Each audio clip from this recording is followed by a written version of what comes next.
अभी इस टाइम पे दरिया चनाब में त्रिमू के मुकाम के ऊपर 3,66,000 क्यूसेक पानी गुजर रहा है। शाम तक त्रिमू में ये पीक पहुंच जाएगी पानी की, जो पीछे से सैलाबी रेला आ रहा है। उसके बाद ये तकरीबन 26 घंटे लेता है। थोड़ा सा टाइम ऊपर नीचे हो सकता है, वो क्रीक्स हैं चूँकि पानी वहाँ पे स्प्रेड आउट भी हो जाता है, तो एवरेज ये 24 से 26 घंटे लगेंगे पानी यहाँ मुल्तान की हद में दाखिल होते हुए।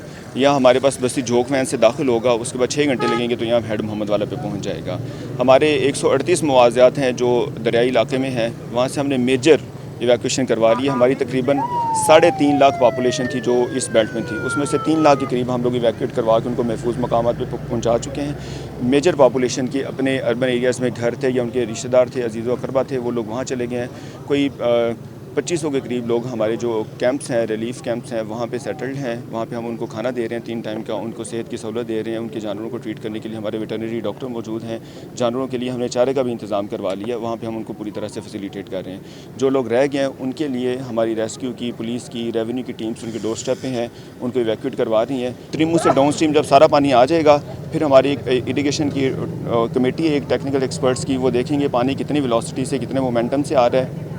सेकेंडली उसका जो प्रेशर हमारे स्ट्रक्चर को टच करेगा कितना ज़्यादा होगा, फिर वो एक्सपर्ट कमेटी डिसाइड करेगी कि हमें कि ब्रीचिंग सेक्शन ऑपरेट करना या नहीं करना। ब्रीचिंग सेक्शन के हवाले से मैं बताऊंगा कि मुल्तान के शहरियों को परेशान होने की ज़रूरत नहीं है।